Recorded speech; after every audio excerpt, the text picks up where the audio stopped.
You're taking a look at Steel City Raceway, site of the final round of the 2002 AMA Chevy Trucks U.S. National Motocross Championships. Nearly 20,000 people have gathered for the last round of the season for the 250 Outdoor Motocross Championships, and it is a perfect afternoon. Hello, everyone, and welcome to the Sobe Steel City Nationals. I'm your host, A.V. Coombs.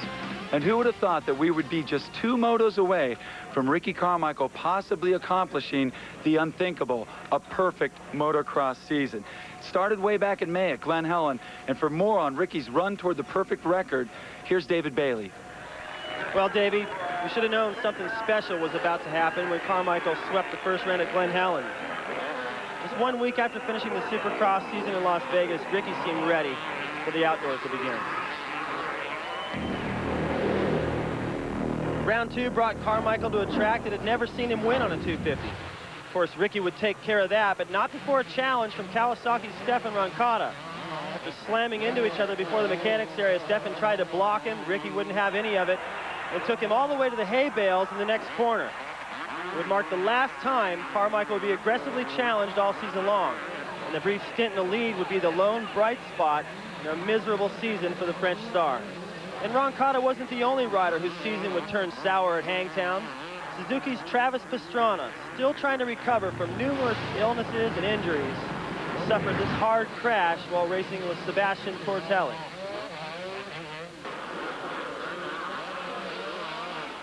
Pastrana broke his wrist and would miss the rest of the season. Travis was hoping to turn things around after missing most of the Supercross season, but this ended his chances.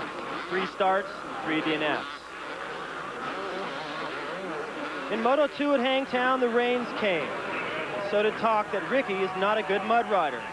Tim Ferry held his only lead of the 2002 season for a few laps, but Carmichael finally passed him to take his 2nd overall win and his first on a 250 at the famous Hangtown Classic. I'll tell you, man, it feels awesome, and just to win in the mud, you know, everyone counts me out, and, you know, I've had really good mud races and really bad ones, and this is a good one for me. Well, right on. Everybody at home, don't count Ricky out no matter what. Ricky Carmichael, your champion here today in Hangtown. Thank you. If only Cameron had known how many times he would have to say those words. After a sweep at round 3 at High Point, round 4 brought the series back to the sand track at Southwick, and old pro Doug Henry out of retirement. The former champion and crowd favorite led both motos, and in doing so became one of only 4 men to lead a lap from Ricky all season. But eventually, Carmichael would find his way around the 1998 winner of the event to earn his 4th consecutive sweep and his 3rd straight win at Southwick. Budds Creek saw RC earn the fastest start in 250 history with 10 moto wins in a row. And when Ricky trailed John Dowd early in round 6 at Redbud, the entire motocross world was buzzing with talk of a perfect season. Never challenged once he was out front, Carmichael earned his 6th overall win with another sweep. RC would duplicate that feat the next 2 weeks with victories at Kenworthy's and Unadilla. And even Ricky was starting to believe that the perfect season might be possible. He was 2/3 of the way there, and working in his favor was the fact that the last 4 rounds would be held at racetracks he considered to be his tracks. I feel confident about the streak, especially with the tracks coming up that I like, you know, Millville, Washougal, and Steel City. I seem to do really well there, and really looking forward to trying to get through this weekend with the 1-1 sweep and getting it on the next 4 races. Coming into Unadilla, RC feared the European-style track could be an equalizer, but as we had already seen, Ricky had no equal this season. It had now been 1 full year since Ricky last lost an outdoor national, and last year's winner Kevin Windham wasn't around to try and duplicate that feat at Washougal. Millville hosted the King's Coronation. Ricky rolling around the track on the last lap of both motos, slapping hands with Honda mechanics and waving to the fans, would earn moto wins 19 and 20. But more importantly to the Phenom from Florida, 250 outdoor title number 3. That's 8 major titles altogether, tying him with Jeremy McGrath. You wear the crown good. Thanks.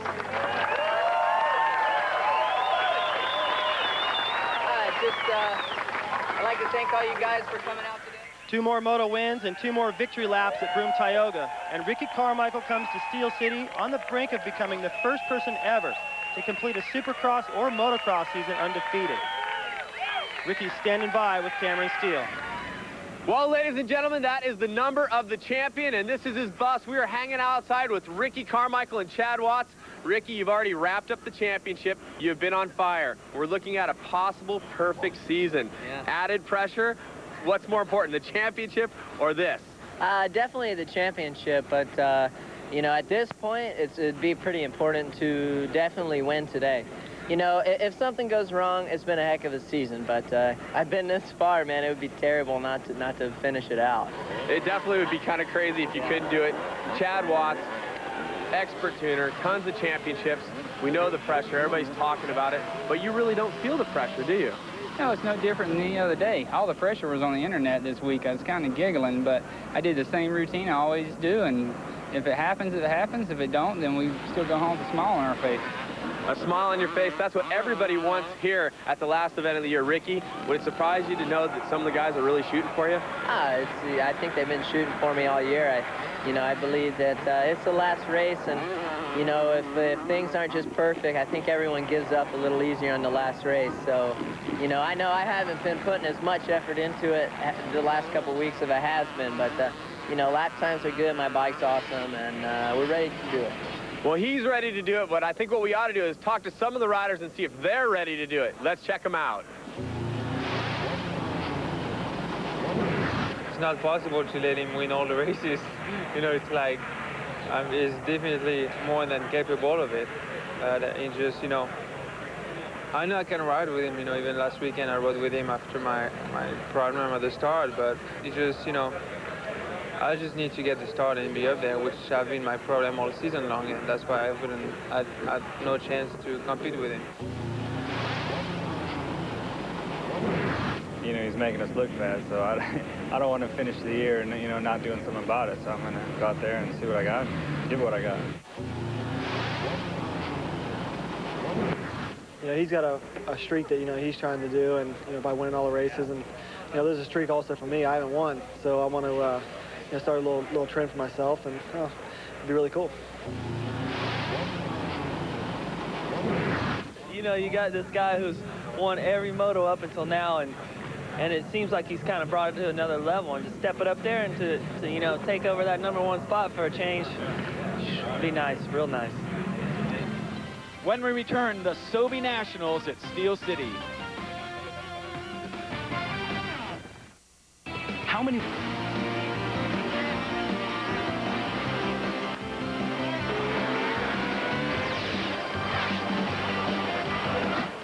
Speed World's presentation of AMA Motocross is brought to you by Suzuki, maker of innovative motorcycles and all-terrain vehicles. And by Honda, performance leaders in motorcycles, ATVs, and scooters. Honda, performance first. Well, check out the Sobe cameraman. He's getting ready to drop in on about 20,000 new fans at the Sobe Steel City Nationals in Pittsburgh, Pennsylvania. I'm your host, Davey Coombs. Joining me is former champion David Bailey and Cameron Steele. And what a great day for racing. A lot of people have come out to see if Ricky Carmichael can do the unthinkable and pull off the perfect season. 24 motos, 24 moto wins. He's got 2 to go. And this is what it looks like when you come down in a parachute. Thought it was going to rain this weekend. It turns out to be a perfect day for racing. For more, let's go over to Cameron Steele with this week's Suzuki Fast Lap.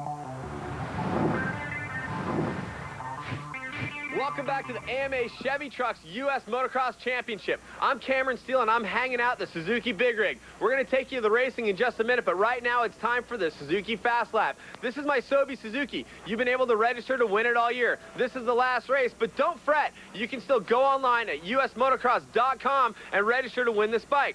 I have a broken wing. I will not be riding it today. Today, Ted Campbell will be doing the duties. And here at Steel City, it's kind of an interesting track. Has off cambers, has some slippery sections, and then there's parts that look like a supercross track. It's kind of like throwing everything at you at once at the last race of the year. So there's nothing left to do. You're tired of looking at my ugly face. Let's go get on board with Ted Campbell. As Ted gets past the slower rider, we're on board with him. This is one of those technical tight areas at Steel City. Go inside, you can't get the double. Go outside, you might get parked. Here's another spot. Same thing. You roll the first jump, get a little double, and you're into this uphill downhill section. Real fast, double, got a scrub speed. Second double, you land it, little slippery corner, long turn, and you got to get on the gas as hard as you can. You don't want anybody to catch you, but then it's hard on the binders. Pick a line and head back up the hill. This is going to take you into one of those really technical supercrossy sections here at Steel City. Blind landing, you couldn't see it when you went off the face, a triple, and then a double if you time it all right, and that's your Suzuki Fast Lap. We have to take a look right there where Ted Campbell landed. That's where I broke my foot on Friday, so there's no helmet cam race between me and Cameron. It'll have to take place next May at Glen Helen. Now taking a look at the Suzuki starting lineup. Carmichael, of course, the man everyone's watching. But Tim Ferry, Ezra Lust, Mike LaRocco, they all want to see the kid get beat. It's a weird thing to think that in 1 year, Ricky Carmichael has as many 250 national wins as Mike LaRocco has in his entire career, 11 each. Now, the car is sideways. They will come right at the camera, make a sweeping left-handed corner, and then it's right into the off cameras, and the gate drops. And here they come right up the inside. Carmichael lean out, looks like John Dowd. Once again, the whole shot on the Cernix.com KTM. Takes a look over Kyle Lewis, Nathan Ramsey, James Pavoni, a lot of 454 strokes up there. And there goes Carmichael, sweeps on the inside. Already, Carmichael puts himself in position to take over the lead, and it looked like he got closed out, just surrounded by 4 strokes with Dowd on 1 and Kyle Lewis, Tim Ferry, even Pavoni with a good start. Number 48 switched up to a 4-stroke. And Nathan Ramsey, Ricky's teammate. Right there, Carmichael uses his supercross skills to get a little closer to Dowd, but he can't make it happen now up the fast heel. And there goes Carmichael, scrubs some speed like Cameron was talking about, shoots by on the inside. That is a 250, and he just passed a 520 going up the hill, David. Well, he came out of the corner so much stronger, got on it earlier, then he used a lot more body English to stay lower off the jump, get that 250 back down to the ground. Every inch counts against these big 4-strokes. Once again, White Carmichael goes right to the front of the pack. Sebastian Tortelli fell in the second corner. Tortelli back in dead last. He's either got to change that number or go back to Europe. 13's just not working out. No, that's too bad, too. I mean, to see, listen to the crowd. I mean, it wasn't too long ago, people weren't really on this kid's side, but man, there's a lot of fans out there for him now. 22 moto wins will do that for you. Watch this pass. Look at Ricky, just lays it over. You see Stewart doing that a lot in the 125 class. He lays it over again. He always lays it over the right way to set himself up for whatever's coming up next. And already these guys are just going, okay, well, here we go. The battle for second is on. 2 privateers at second and third. That's Dowd and Kyle Lewis. Yamaha factory rider Tim Ferry in third. They come across what they call the tabletop section. Little off camera there. They are almost to the completion of the first lap, and Carmichael is already out of our picture. Yeah, he's gone. Already. How demoralizing is that? In the very first lap, you already can't see the guy. Well, of course they're going to get into this battle. I mean, that's the thing that's more... Oh, Kyle Lewis, nice save. He loses the position, hops back on the racetrack, but he just got laid over a little too much to the inside, not enough power, and the front end almost washed out. If you're wondering, that's not considered cutting the track by the AMA Pro Motocross manager, Duke Finch. Lewis, you'll notice, held a spot and didn't really get an advantage. Backing up to 7th place, you have to go that far back for another 2-stroke, and it's the Suzuki rookie Sean Hamblin. Now they come through the whoops. Dowd second, Ferry third, tries a little sweep there. John Dowd, of course, 37 years old. Oh, right there, he made a rookie mistake. As soon as I was getting ready to talk well about him, he gave that inside up, and there went Ferry. Look how far Ricky is. He's already gone up the hill, around the sweeper, and coming back down. So Ferry finally gets himself into second place, but even if he were the same exact speed as Carmichael, it wouldn't matter. He wouldn't be able to close that gap. Carmichael would already have about an 8 or 10 second lead. And there you see Ezra Lust. Got a little bit of dirt on his shoulder like Tortelli. He also went down. So it looks like not a good start to the final national of the year for Team Kawasaki Chevy Trucks, Ezra Lust. But for Ricky Carmichael, out front where he belongs.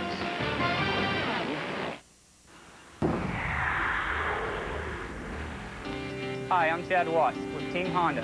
Me and all the staff here at Honda came up with the Tech Tip of the Year. To keep your Honda winning and at the top performance level, you need to hire Ricky Carmichael. And we here at Honda thank you for, throughout the year, putting up with us and listening to our tech tips, and have a good off season.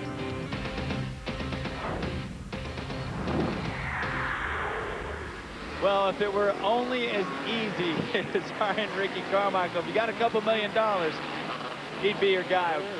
Carmichael just carving the fastest line possible around the Steel City track here at the season-ending Sobe Nationals. He is way out front. You have to back up a ways for a battle. Battle for third between Kyle Lewis, Sean Hamblin, Nathan Ramsey, and the poor starting Mike LaRocco. You see Ramsey trying on the inside line, come up to the little Supercross double. Everyone gets over cleanly, and Hamlin just went a little too far outside there and gave up the way to Ramsey. Now, he knew Ramsey was coming, and it just affected his concentration. He blasts right back around him. He's riding aggressive, and you have to. You got to ride the wheels off that 250 to keep up with these guys on some of these fast sections, and he's doing just that. David, what do you think about Hamlin going to the 125 class next year for Suzuki? Wow, look at that effort. I love that. You know, you have to ride a 125 the way he's riding right now. You got to be super aggressive, and he seems to be able to pull that off. But man, I think it was a mistake to drop him back. I think they just stunted his growth over there, and I can't believe that they're putting him behind a guy like Roncada. At the end of the year, it's very possible that Hamlin's results could be better than Sebastian and Roncada, but we'll never know now. Right now, he's battling with the veteran factory rider, Nathan Ramsey, as Kyle Lewis, the privateer, leads everyone in this battle for third. In case you're wondering, Roncada is back home in France like David Villemin. Both of them injured, ending their seasons early, getting ready for 2003 and another run at Ricky Carmichael in the AMA Supercross Series, which begins in January. Look at LaRocco, just not any patience trying to get through these guys. It's his teammate Ramsey right there, and he just muscles his way by. I mean, Ramsey made a little mistake and let him in there too, but LaRocco is just not down with having to ride somebody else's pace right now while Ferry and Carmichael are checking out. Cross country off camber, Hamblin holds the inside and is able to swoop in on Lewis. So Hamblin moves into a solid third. Carmichael, of course, is your leader. Tim Ferry second. Ooh, almost a little squirrely coming out of the whoops, but Hamlin's able to hold on. Yeah, that kind of stuff doesn't bother these guys anymore. About 10 years ago, that would have been a big swap, but now it just put him in the right direction to head into the next corner and keep the gas on. There's a lot of guys, too, sitting around in practice yesterday looking at that whoop section, and once again, Carmichael seemed to have the best rhythm. No one else really could match it. Hamblin just picked a better line at the exit of that right-handed corner and cut Lewis off. He took a little chance there, drifting wide, and kind of clipped that inside marker. But he still was able to get back into the inside right here, and if he hadn't, Lewis would have got him right back. Now you see Lewis taking the low line off that jump. Now he is back to fourth, and he's got LaRocco coming right up on the inside, and LaRocco makes the pass. So Iron Mike goes into fourth, and looks like Ramsey is next to try and get by Lewis. It seemed like Ramsey was battling for third. He hesitated with Hamlin, and just like that, two guys go by him. That's how it is up front. Not this far up front. That's a whole different thing, but well, look at the lead. He's catching the 125 class. He's going to get first and fourth in this moto. And it reminds me a little bit of the lead. I mean, that first lap, it was so impressive. It was almost like what Stewart had back at Budds Creek. Haven't seen anything quite like that. Now LaRocco getting a little closer to Sean Hamblin. As they come through the infield section of the course, a couple little double jumps. Hamlin takes a look over his shoulder. Now they'll go up the fast hill. Another set of doubles. Very easy to over jump those jumps, but the riders keeping it down low, make the corner through some of the berms. Track developed very nicely today. A lot of lines everywhere, a lot of berms in the corners. And right there you see Hamlin skate out a little bit. Almost gave up that inside to LaRocco. It's rough and choppy and rutted, and I like that. And I think the reason Hamlin was looking back there wasn't because he was really concerned about anything, but just, hey, which four-stroke is that? It's one of the ones you don't want behind you, Mike LaRocco. He's going to come through just about every time. That just looked too easy. Good planning by Mike. He just knew. These guys that have been to these tracks so many years, they just know, okay, well, 4 turns from now, I'm going to put a pass on this guy if I can get up next to him here. You know, and that's what happened. He just said outside, inside, outside, inside, until finally Hamlin just had to give it up. See, Mike went all the way around the outside of that sweeper, and which, of course, put him on the right side down the straightaway, in there for the block pass, which didn't really turn into much of a block. He was able to even kind of reach up, pull a tear off, and make that a pretty relaxed pass, but still his pace isn't helping him catch this kid. LaRocco grabbing a tear-off is his version of a freestyle stroke. Yeah, that's about as flashy as you'll see Mike get. But you know what? We bug him about that, and I don't think he cares. If he was trying to be flashy, if that mattered to him, and he wasn't, then it might bother him. But right now, he's just going, okay, I want to go fast. I want good results. And over the years, he's won a lot of championships in a lot of different classes. He's strong indoors and out. He's good in the mud. He's adapted to the four-stroke. And I wouldn't have mind had a career that long. Well, speaking of your career, David, I think Cameron Steele is standing by with one of your old rivals and teammates. Let's go down to him in the pits. Well, Davey, I've caught up with the guy that has 7 championships, Rick Johnson, a legend in motocross. I have to ask you, down here watching the 250 race, would you have ever thought you saw anything like Ricky Carmichael? No, he's phenomenal right now. And the amazing thing is, he's pulling 2 and 3 seconds a lap. He's running away from these guys, and he's trying different jump combinations to go faster and faster every lap. So he's definitely one of them champions that deserves the #1 plate, and he's going to fight all the way to the checkered flag. So I'm proud to be associated with a sport that has a champion like Ricky Carmichael. Well, David, how would Ricky Carmichael have fared against guys like you and Rick Johnson? Well, I would have been, furious if I lost that many times. Johnson probably would have knocked him down in practice if he had to. I mean, we didn't put up with, we didn't take this loss as easy as the guy seems to be taking it this season. And there you see the checkered flag. Ricky Carmichael, his 23rd straight moto win in a row. He's got 1 more to go for a rare place in the motocross record books. We'll be back with more from Steel City in a moment.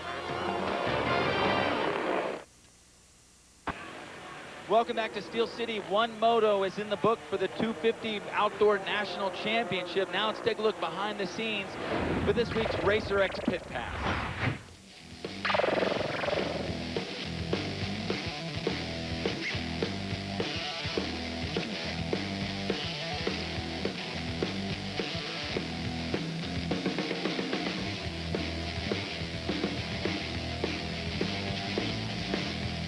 How's it going, man? All right.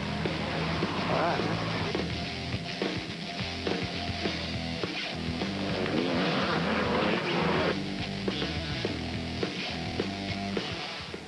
Now you get a look at the Racer X Mechanics race winner, Ryan Hughes. Well, he's a pretty good mechanic, but I don't think he's putting any top ends in Billy Lanovich's bike. Take a look at our results. Carmichael, Ferry, and LaRocco, 1, 2, and 3. John Dowd slips back to 6 in front of Kyle Lewis. And snowcrosser Blair Morgan from Canada gets in the top 15.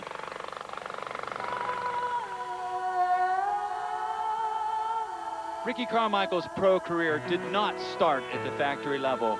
Like a lot of kids, he started out at the mini bike level. His father's mechanic, mom is his coach. Rode races like Loretta Lynn's in Ponca City. It's a common path to a common dream. After we got his first motorcycle, probably about a year after that we got that, we seen that he was real competitive and liked to win. First time I can absolutely remember Ricky Carmichael was when he was on a 65 at Loretta Lynn's, and it was like as if he was on an 80. He was really turning some blistering lap times there. And there was a turn that, like, everybody else would come up to the turn and they'd set down and then kind of chop throttle and then get back on it and ride through the corner, and Ricky would just stand up and go wide open from like all the way down the straight till the next corner. I'm like, whoa. You could see that this kid, when he was this little red-headed kid on number 167, he was doing doubles and he was doing tabletops that 125s were barely doing. My mom and dad always, told me, hey, you better work hard so you can maybe get another contract next year, and they never really told me that I was that good. We always just worked hard and we figured good things would happen. You probably know they're going to be able to make it when some of the older boys that they rode with are, when they're all in the same class, when yours is younger and the older boys, those boys turn 16 and they make it and get a ride, and you can kind of hang with them, then well, then we're probably going to get a ride. When he got into the pro ranks and started learning what it would take to be on top, everyone found out that this young man has an insatiable desire to win.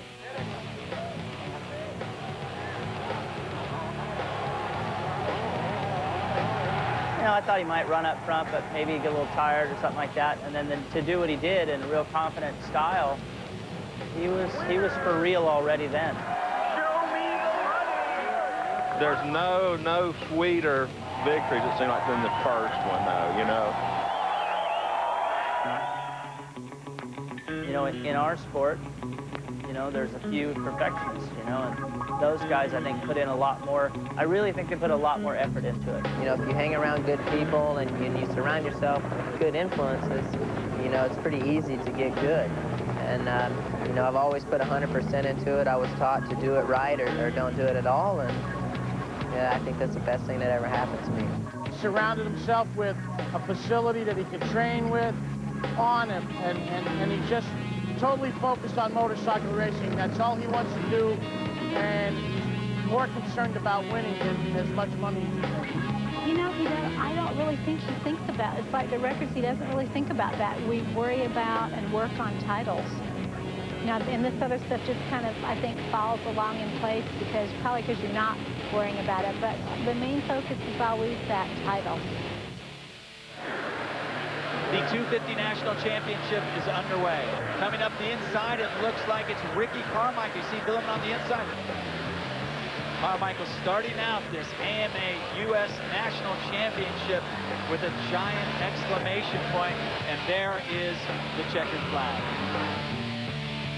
It's always been a long-time goal. In the back of my mind, I've always said to myself, you know, I think I could do it if all the conditions were right and have some luck on my side. I always figured if there's anyone that could do it, I could be the one. And so far this year, it's been unbelievable. When you interview him, you hear him talk, he says, you know, I just go out and ride and I relax.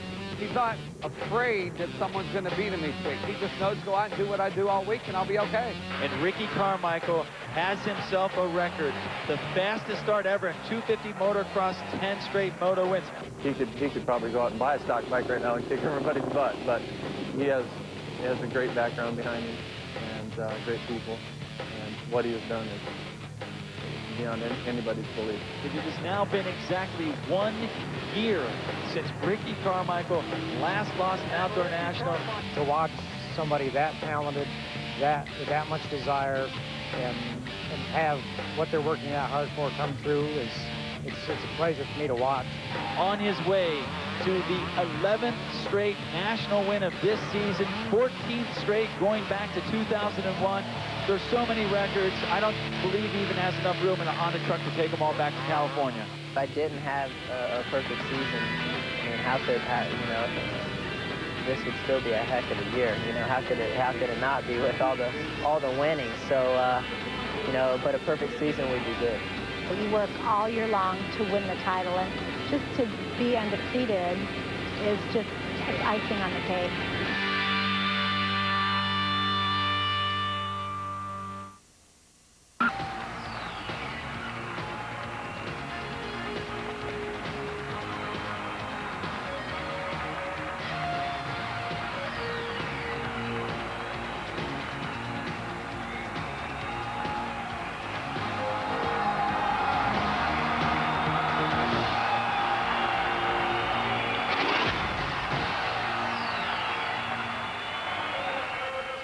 .23 is what he's got. 24 is what Ricky Carmichael is going after here at the Sobe Nationals at Steel City. David Bailey, what do you think?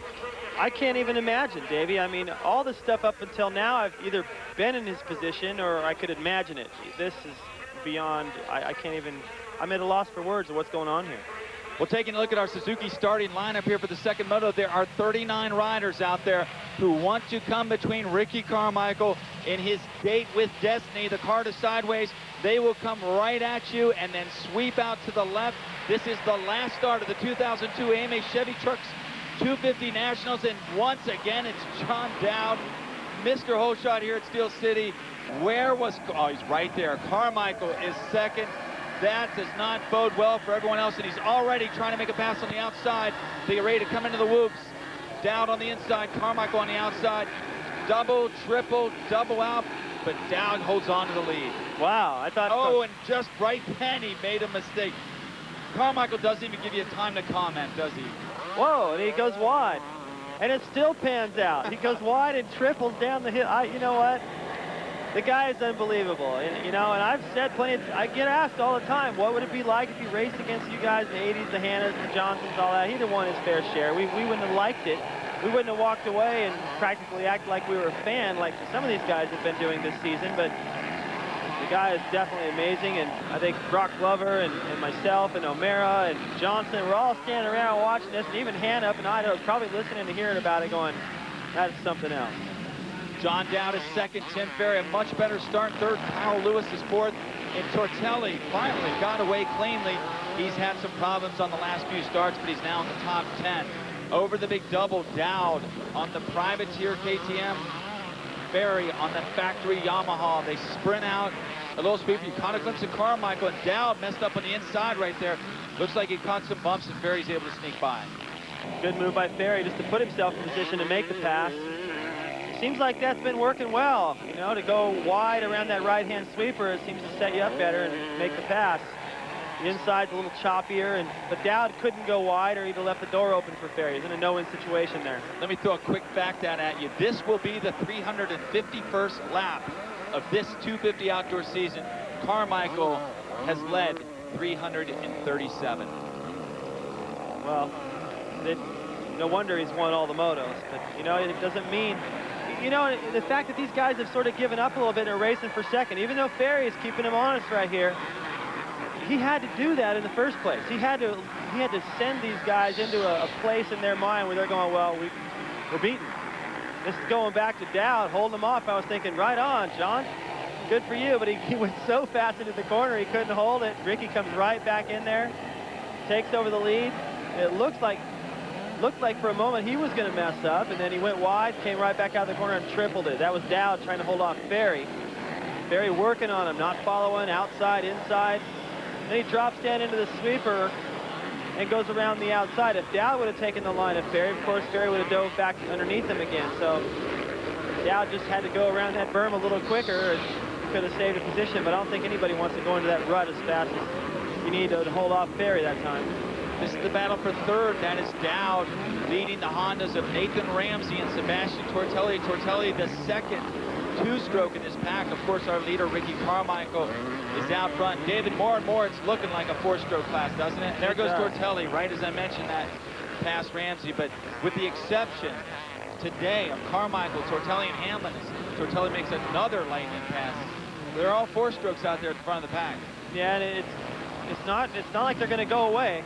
You know, as a matter of fact, I'd be pretty surprised next year if Carmichael didn't step up and ride one of those 450s. I mean, if he comes out next year and just loses a moto, assuming he wins this one and he's on his way, it would be a disappointment to come out next year, ride a 250 and lose a moto. So why not change the scene and change things a little bit just to give yourself some new motivation? And to me, that would be stepping up on a big bike. And if Ricky could get used to that thing with more power under Carmichael, it's hard to imagine what I don't even want to go there. Look how far away first and second and pulled away from everyone. That was Tortelli in third. I see Dowd in fourth and Ramsey in fifth. Our leaders, Carmichael and Ferry, have checked out. They are on the other side of the Bogora family farm here in Steel City, way out front. Hats off to Ferry for staying with Ricky. He's matching his pace.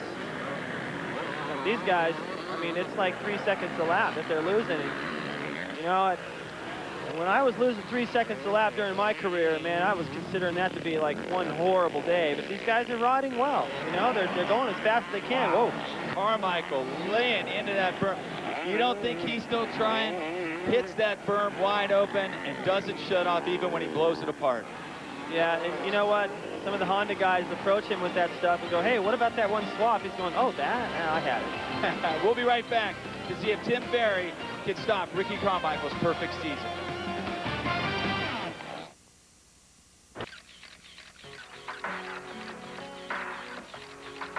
The 1996 Supercross season will be remembered as the year that Jeremy McGrath dominated, but the 96 AMA 250 Outdoor Nationals, held later that summer, will be remembered as the series that Jeff Emig finally beat McGrath for a championship title. each went into the last round of the series at Steel City Raceway facing a winner-take-all proposition, as only 2 points separated them in the point standings after 12 of 13 rounds.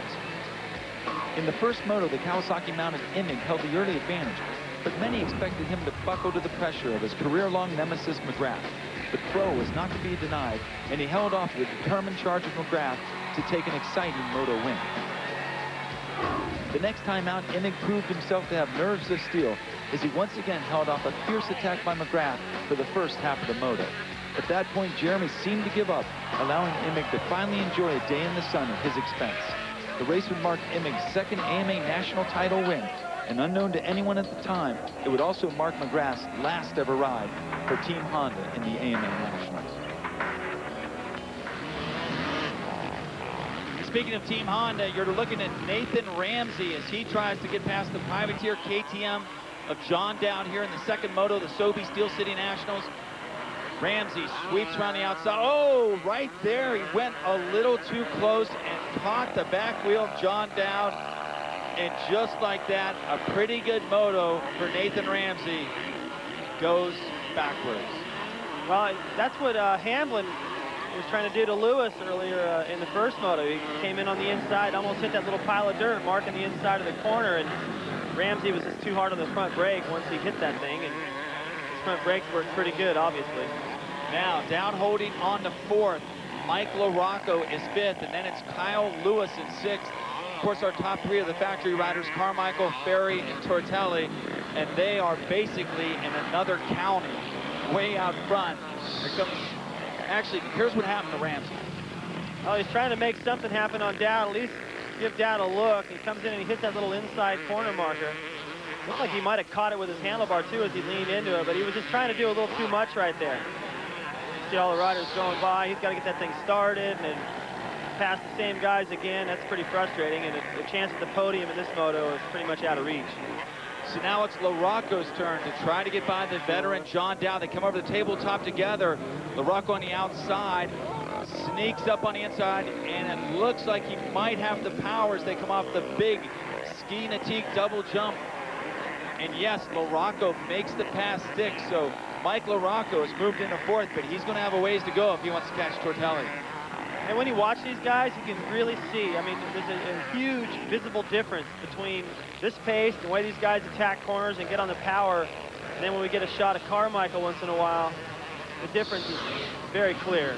This was just a nice move by LaRocco, but I think he was being a little bit too nice. He's going, okay, well, I'll go out here.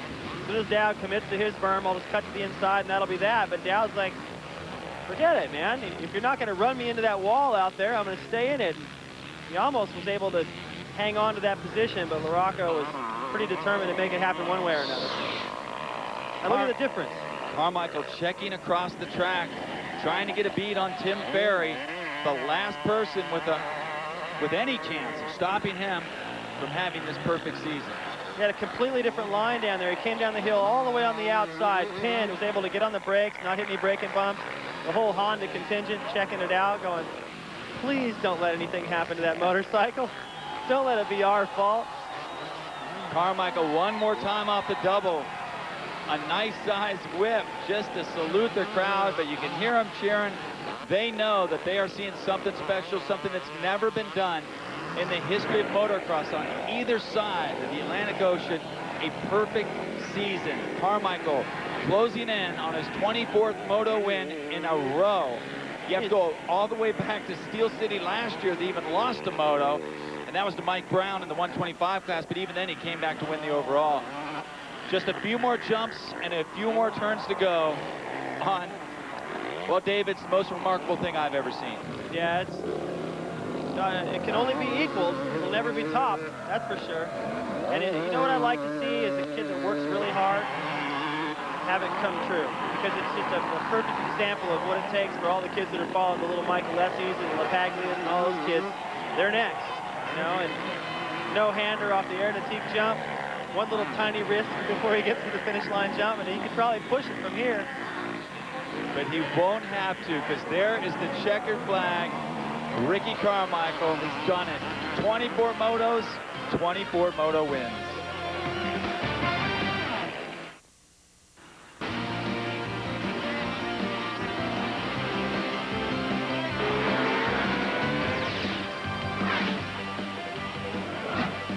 Speed World's presentation of AMA Motocross is brought to you by Honda, performance leader in motorcycles, ATVs, and scooters. Honda, performance first. And by Suzuki, maker of innovative motorcycles and all-terrain vehicles. Well, there you see Ricky Carmichael getting ready to run up behind a kid that's the most competition he's had all day long, giving the crowd their props, taking a victory lap. It's got to be a great feeling for him and not a very good feeling for his competition. Let's go down to Cameron Steele.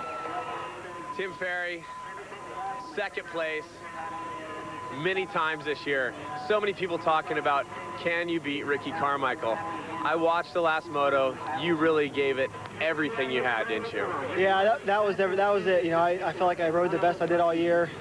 I got a good start. I charged right from the beginning, tried to stay with him, and he just had a little bit of an edge on me this year. And you know, I'm closing the gap a little bit. You know, last year he was beat me by a lot more, and no, I'm pretty happy with it. I felt good that last moto. It was a good way for me to end the season. You know, keeping him honest. But there you see those clouds the weatherman was talking about. Carmichael, Ferry, Tortelli, LaRocco, and Lusk. But overall, LaRocco gets third, and that gives Team USA 1, 2, 3 with Carmichael, Ferry, and Mike LaRocco. And that's coming up on September 29th and 30th out in California. Let's go back to Cameron with Mike LaRocco. Mike, you've been in this game a long time. You got to be sick and tired of people talking about Ricky's perfect season. But can you reflect on what a perfect season in this motocross game means? I mean, it's pretty much unheard of. Ricky was ahead of the game this year. He was a card ahead of us, and you know, it showed. I mean, he was fast in practice. He was fast in each of the motos, and got great starts. So I mean, what do you do against that? You can't get him behind you on the start to even mess with him. So. You know, he earned it. He rode a great season. Thanks, Mike. Great year, and we look forward to seeing you at Supercross. Yeah, thanks a lot. Well, taking a look at the results here at the Sobe Nationals at Steel City, Carmichael, Ferry, and LaRocco. Sean Hamblin, third overall last week, comes through with a solid fourth.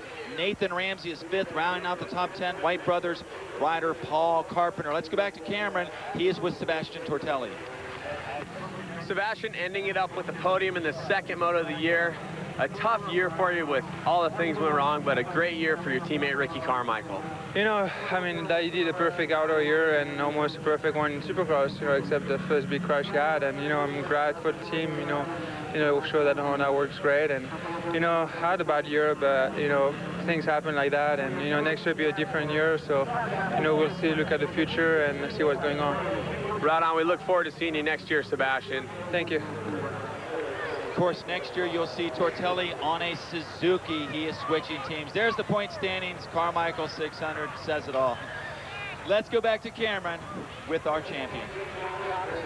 David and Davey, ladies and gentlemen at home, what everybody may have thought was impossible in motocross, Ricky Carmichael, 24 straight moto wins, 12 overalls. I understand about 351 laps led. Ricky Carmichael, you have completed the unbelievable season. I tell you, I never expected to do this year, and I just wanted to, with the way everyone was riding so good. Timmy was riding good all year, and Ezra stepped it up at the end there. And I tell you, I never expected to do what I did this year, and the Honda was awesome. Dunlop tires. I can't say enough for my mechanic Chad Watts, my trainer Eldon Baker, and I'm getting married in October, so this is one of the best years, definitely. The planets have definitely aligned for Ricky Carmichael. Talk about the pressure. I mean, we've talked about it at some of the races. I've asked you the question. You kind of shrug it off, no pressure. But when did you really start thinking about the perfect season, and what did it weigh on your mind? Today was probably the first time I ever thought about it, because I'm not really good at the starts here, and I've never had so much luck here. And so, like the first moto on the start, it really hit me what I have accomplished this year. But, I never really tried to worry about it, because I knew if I worried about it, I was going to have a hard time with it. And just kept plugging away, and I had a lot of fun this year. I didn't work myself over too hard. And, my mechanic, Chad Watts, a lot of pressure on him, too.